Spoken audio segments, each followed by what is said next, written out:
Paano po nababalance yung ganda ng gown at saka yung comfort po ng damit? Alam mo, walang comfort. Dapat ang gown, kahit mahirap siya, dapat isuot niya. Charit. Isuot mo yan, irapa mo yan. Kuhan yan. Tiis ganda ka dyan, ha? Is ganda. Oo.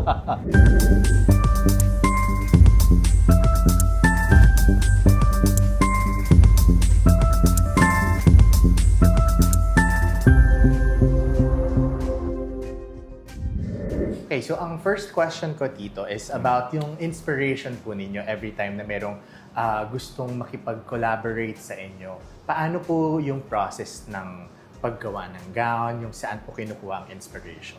Siya po ba ang nagbibigay ng idea sa inyo?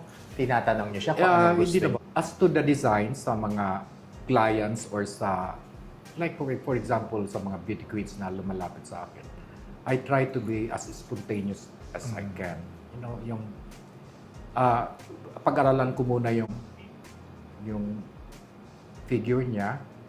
That's why, as I've said, na pinapasuot ko siya ng gown na yung available gowns ko dyan. So, para makita ko kung anong flow niya, kung ano ang like assets niya na down. There's no such thing as... Ang inspiration siguro is along the way na habang ginagawa ko na yung gown. Talagang parang spontaneous na, Tito. Oo. Nag-sketch pa kayo, Tito? Sa clients, of course, I do sketches. Pero sa mga beauty queens, I don't really make sketches. Just as I've said, kinukuhaan ko sila, pinapasuot ko sila ng gown. And then, of course, I video them, I take photos of them wearing the gowns. So at least para mapag-aralan ko kung anong dapat itago or anong sa kanya, ilabas sa kanya. Pagdating po sa mga colors dito, sa pag-decide ng mga colors, Oh. more of kayo po ba ang nagbibigay? Depende. Kasi may mga beauty queens naman na they have a particular color in mind. No? Like for example, like for example, kay Catriona, di ba sabi na, the mother dreamt of a red dress. So parang may ganon. Tapos same thing with Celeste, na gusto niya ng blue in honor of her father na parang wala na yata. Tapos parang she was named after The sky, Oh, yes. celestial. So more or less ganon. The same with Atisa naman. I think I remember when she came to me na parang sinabi lang niyang color na ayaw niya to wear, like I think it was green and purple. Yun po yung mga wag muna. I-avoid. Avoid. So we had the discussion with the stylist, of course, the Patty. Yeah. And then of course sinabi nila na si Atisa looks better in like black, fuchsia, pink, mga jewel tones. And then I decided to make I told them that I'll make a lot of gowns for you na lang, Atisa. Wow. So we could choose from this collection. So ganun nga nangyari na I made I think 8 gowns. Wow. Oo. And ito po ay dalawa doon sa 8 gowns dito. Out of the one. Wow. So, napagpilian. So, gano'n ang nangyari when she had the fitting. So, we took photos and videos. At saka sa kanyang signing. Tapos, yun, pinag-aralan namin yun. After like a few days, we discussed on the merits of each gown. Na eto kasi ganito maganda color, ganyan. Kaya lang, what do you think if ganito, ganyan? And then another gown naman. So more or less ganun. Yun po yung process ng ano ninyo. Tito, ito pong dalawang gowns na to, gaano po katagal yung inyong discussion, yung pong ginawa itong dalawang gown for Atisa? Not that long as far as I know. Parang kasi, going back, Atisa, when she called me up, she asked for me to make gowns for her MUPH nga. That was early February. February. Oo. So, I think we had the gowns ready by last week of April, Oh, okay. March, April. So, more or less two and a half months. Ganun. Okay. For the 2 gowns lang po or the 8 No, for the gowns? 8 gowns. Wow. Actually, it's more than 8. Mm. But sinabi ko lang 8 kasi lucky number ko yung 8. So, I presented to her like 8 pieces of gowns. So, ganon. Tapos, until we narrowed it down along the way na mga fittings to like 4. And then from the 4, doon na kami namili. Ng We dalawa. discussed Yes. on which for the prelims and the finals gown. Ganon. Yung sa decision po kung saan ang prelims, alin ang gagamitin sa prelims at sa gown? Ito? Unanimous po Unanimous, ba ang kung ano lang. decision? Oo. Yeah. Even with the stylist, with the photographer, with everyone. Mm-mm. Kasi nag-test shot kami dito like a few days before the prelims. Ano. Mm-mm. Tapos, I mean, basically, sa pageant kasi, gusto ko talagang i-highlight lang yung Figure. na magsusuot. If you notice, yung mga gowns ko na ginawa sa kanya, hindi ko siya nilalagyan ng corset. Because I want her to look as natural as possible. Not overly corseted, the Robin-esque na. So, ganun. Gusto ko relax lang siya. Pero andun talaga yung shape ng... Kasi maganda naman na yung katawan in fairness, niya. magandang katawan niya. Yeah. So, yun, ganun lang dapat. I mean, wala dapat ganito. Wala dapat to. Originally wala. Wala yan. Okay. Pero, but then again, nung sa mga fittings niya, I wanted to put something extra. What I did, gumawa ako ng ganyan. Like, eto siya, if you have, I think, there are photos circulating na meron tong train. Yes. Ano. Opo. So, I did the train and this one. Ah. The same thing with this one. May cape siya. May cake din. Na meron din tong train, ganoon. Pero hindi ko pa Final. tabi lang yan sa taas. Opo. Sabi ko, when the right, iyon ang talagang gustong ipasut sa kanya. Pero gusto kong dahan-dahanin lang. Kasi ayaw ko namang, kasi at the end of the day, siya naman din na magsusuot. Yes. I want her to be relaxed with what she will wear. Ibang saan siya komportable. Ayaw ko nang may mga extremities yung gown no, na magiging hindrance pa sa lakad niya. Di ba? So anyway, gano'n ang nangyari. Nakakuha lang yan sa taas. Until finally, like 3 days before the pageant, sinabi ni Atisa na, I think, Tito Val, I want the pink. Baka kung pwede na, we make something like train, but not too heavy. Little did she know na ready na yan. Kasi yun ang gusto kong ipasok talaga sa kanya. I mean, looking back, yung, for example, yung the year past na lumaban si Stacy. Opo. Yun siya, gusto ko rin dagdagan ng something yun. Pero at the same time, gusto ko rin naman siyempre ipakita ang curves ni Stacy. And then, what happened? Nanalo yung may extra sa gown. Yung si Chelsea Manalo. Opo. Na she won in the pageant na Yeah. may extra na may Yeah. yung Cape. parang cape. Oo. So, yun, I base it on that. Na I think there's nothing wrong if I'll make also something extra this time, ganoon. So anyway, yung sinabi nga ni, yes, of course, ganyan. Atisa. So what we did, yung like I think the night before the prelims, nung pumunta na siya rito, I said you should come here, mag-test shot tayo, and then mag-final fit ka sa gowns.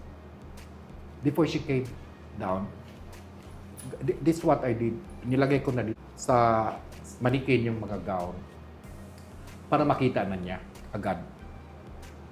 So anyway, so more on visual nung ang kuan ko, atake ko nung. Of course, nung makita niya maganda talaga. Sabi niya, oh yes, this is it. Nagtugma Oo. din dito yung vision This niyo. is the gown na Okay. I will wear. So nung nag-shoot kami, parang, yun nga, until we decided that, Atisa, this looks more queenly on you. Kumbaga, kung suot mo yan, kulang na lang yung crown. Corona. Kaya sa finals, Oo, yun ang yun ang decision. finals, And this is the preliminary And, gown. And they asked me about what to do with the hair. Sabi ko, I think with this gown, I think it's better to make it up. Malinis Para lang. makita Oo, yung makita design. ko. So, ganun.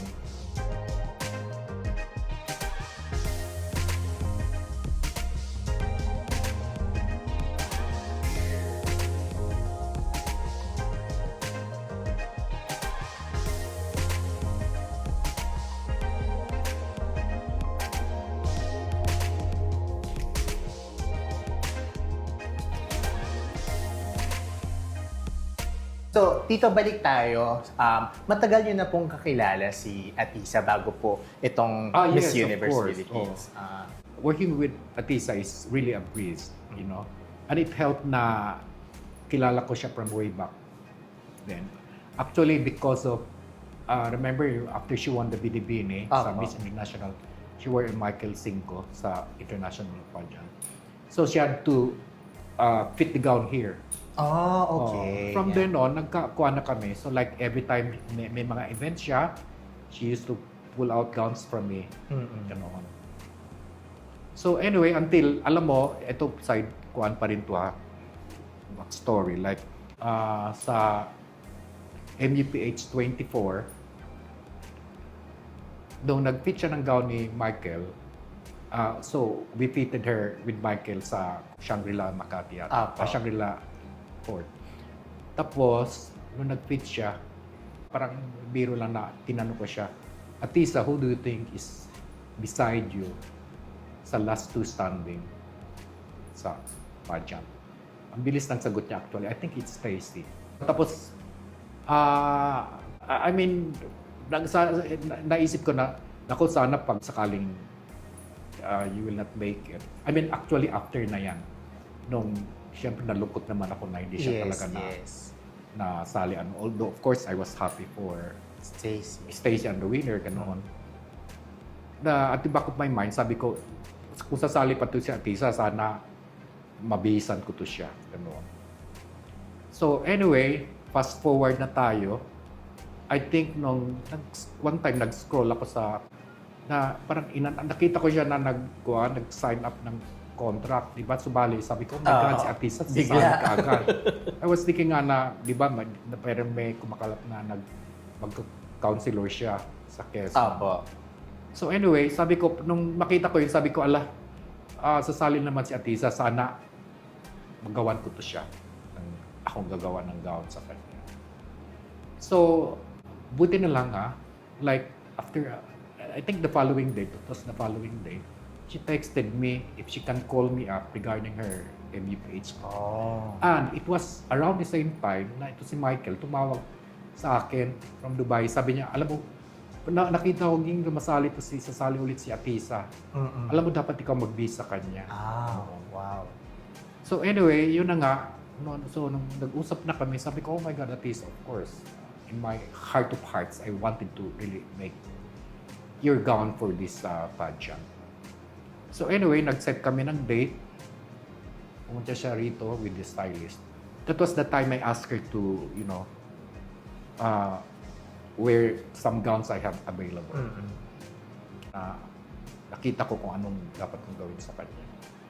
Although, of course, si Atisa, hindi naman mahirap talaga bihisa. Tapos yun lang, na parang nagsabi siya na ang color na ayaw niya yata. Na as much as possible, iwasan. And kung anong color ang strong siya. Ano. So yun. And then I decided to make a lot. I told her, I promised her, don't worry, Atisa. Ang pageant is like 2 months from now. I'll make a lot of gowns for you so we could choose from these gowns.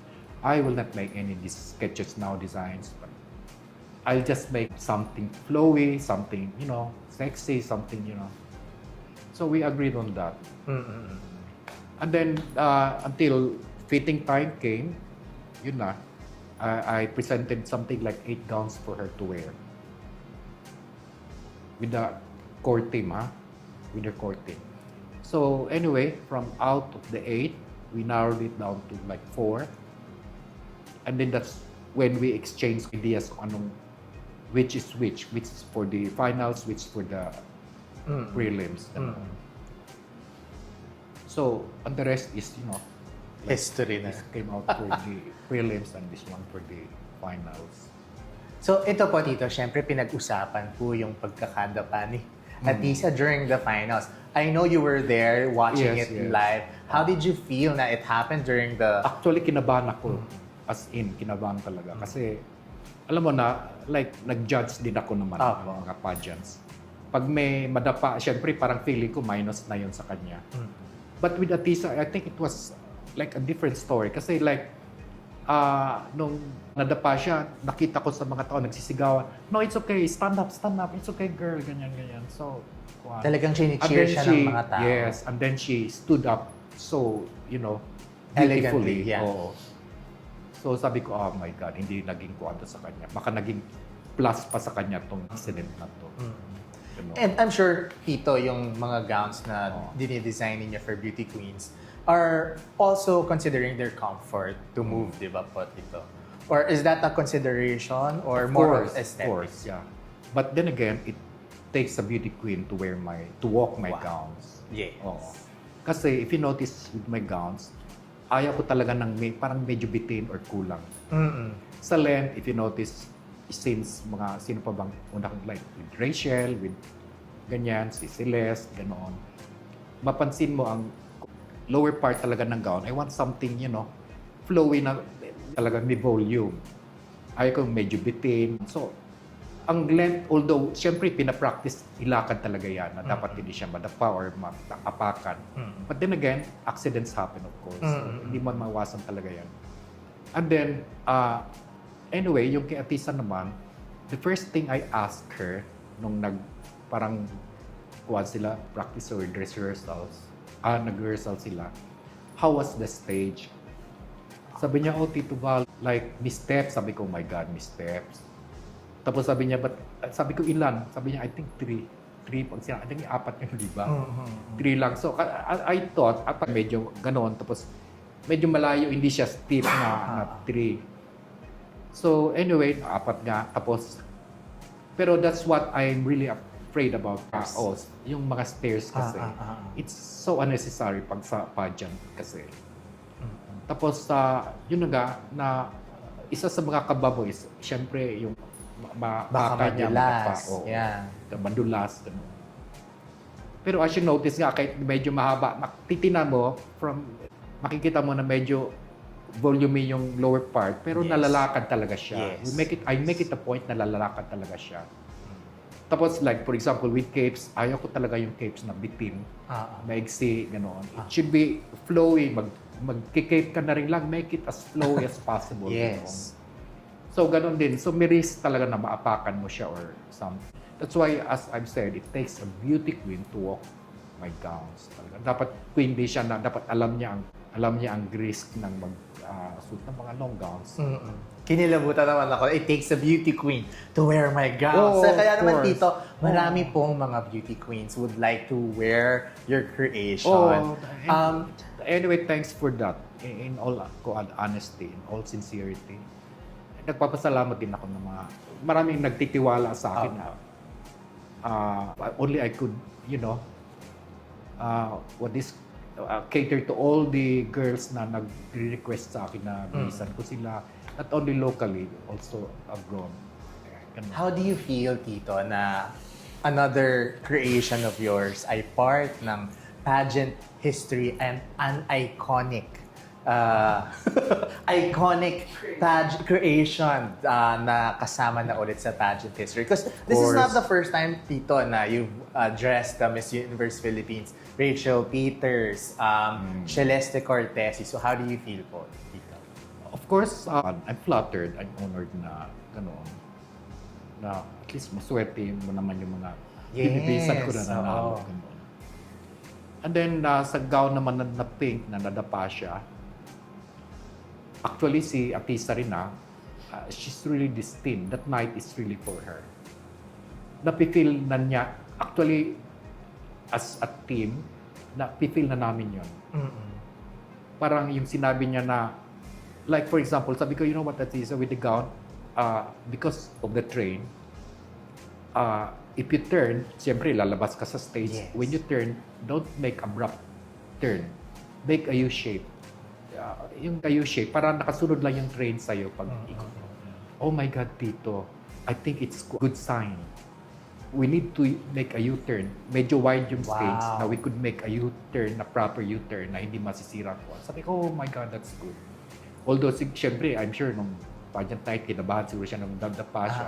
Hindi na ikuha. Pero although, turn niya, yung U-turn niya doon sa, iba pag talikod niya, gumanon pa siya. Yes. Oo. So talagang Although nag-align. medyo na-deform lang ng kaunti yung back nung gown ng kuwa na nung nadapa siya, parang umangat yung zip. Actually, smooth talaga dapat yun. So yun lang nagiging. But aside from that, everything was perfect. Tito, I so, could have asked for more na kuha niya, rampa niya. at na-handle niya talaga yun. Na-carry niya talaga. Inalagaan din niya yung Oo. gown. Kasi bago siya tumayo, Tito, parang medyo naapakan pa. But she Oo. made sure na hindi Of niya course. sasabi. Oo. Yeah. So, Oo. Tito, meron pa po ba kayong, kasi syempre, celebrities, beauty queens would want to wear your creation. But personally, do you have someone or a beauty queen or a personality na gusto niyo pa rin pong mabihisan ulit? Or Actually, right now, no one comes to mind as right now. Ano? Pero, of course, I'd like to dress up again. The past beauty queens I dressed up in the past. Like Rachel Peters, si Nicole Cordobes, sino pa ba? Even Elizabeth Clenche, sino pa ba? Kathleen Payton. Oh, Kathleen Payton, of course. Si Nikki Mura. All the rest, all the other girls I've dressed up in the past. Gusto ko silang bisan ulit. And then kung like si Kathleen, gusto kong lumaban talaga siya. And of course, si Stacy pala. Yung mga Stacey. past queens. So, binibiro ko nga si Stacy, when are we preparing for your comeback? Oh. Ready na rin kayo talaga, no, Oh, Tito? with Stacy anytime. Tito, do you find yung mga preparation sa pageants more pressuring or mas pressured or mas stressful compared to the fashion shows that you do? Actually, I cannot feel any difference. I mean, pareho lang na kung gusto mo ma-stress ka talaga. Gusto mo ma-pressure ka talaga. Pero pag if you take it lightly, I mean, depende na lang sa'yo yun talaga. Oo. May mga beauty queens naman na napakagaan katrabaho, napakagaan gawan. Ganun. Na parang ang ideas mo basta nagpo-flow na lang na alam itong bagay sa kanya, itong gagawin ko sa kanya. Ganun. Tito, ang tanong po ng maraming fans, they're waiting for your confirmation if you already have a vision of Atisa's gown for Miss Universe. To be honest, wala. Wala pa. Oo. I take it one day at a time. And we still have to discuss with the core team kung ano talagang what's best for her. Ganun. Tito, after po ng pageant, nakapag-usap na po ba kayo ulit ni Atisa? Kausap na ba kami? Parang hindi pa yata. Sa mga text lang. And I think the following, right the day after she won, she called me up and, Tito, we won. Of course we won. Ganyan. Parang doon lang palang yata. We still have to meet. Like, sabi ko nga, we should celebrate one of these days. Pero alam ko, super busy siya ngayon. Yes. Same thing with me also. So hindi pa. But I'm sure sooner. Yes, makikibalita tayo dyan, Oh, of Tito. course. Oh. Okay, so, syempre po, Tito, a lot of young fashion designers would want to follow your footsteps. Oh. Ano po bang advice or any tip that you can give them so they can follow your Actually, don't let, not only to aspiring designers, to all designers na is trying to make a name for themselves, aspiring mga seniors even, lang siguro, don't let anyone cramp your style. Pag, anong tawag nito? Pag may gusto kang, if you have, chase your dreams, whatever it is. Whatever it takes, ganoon. Tapos, yun, work harder, at saka try to be as, as creative as you can. And I think everything else will follow. Mm. Oh, Yeah. tama ba yun? Yes po. Parang hindi hata. Tama yun, Tito. Ito last na, Tito. Kasi syempre, your message to Atisa, hindi pa po kayo ulit nakakapag-usap. Well, but pag nakita I kayo, wish her the best of everything. She deserves the crown. And I think she deserves even the Miss Miss Universe Universe. crown in Wow. Thailand. Oh. And I can't wait to, start making this, gowns for her again. ayan na. Oh. Ayan talaga ang inaabangan. Maraming salamat, Tito Val, for accommodating our request. But it's an honor for the My Crown pleasure, my Philippines. pleasure, of course, my pleasure. Salamat at nakita din po namin ang malapitan ng inyong creation.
And sana po ay hindi na po ito ang huli na mapagbigyan nyo kami. Oh, Kwan. Where can they follow you? Your social media or where can Actually, sa Kwan lang, sa Instagram lang talaga ako Instagram. Ano ba yung Instagram? Val Taguba. Yun lang, Val Taguba. Sa Facebook, wala na rin akong tayo masyadong mag-Kwan. Even the contact numbers dito nasa Nasa Instagram. Instagram.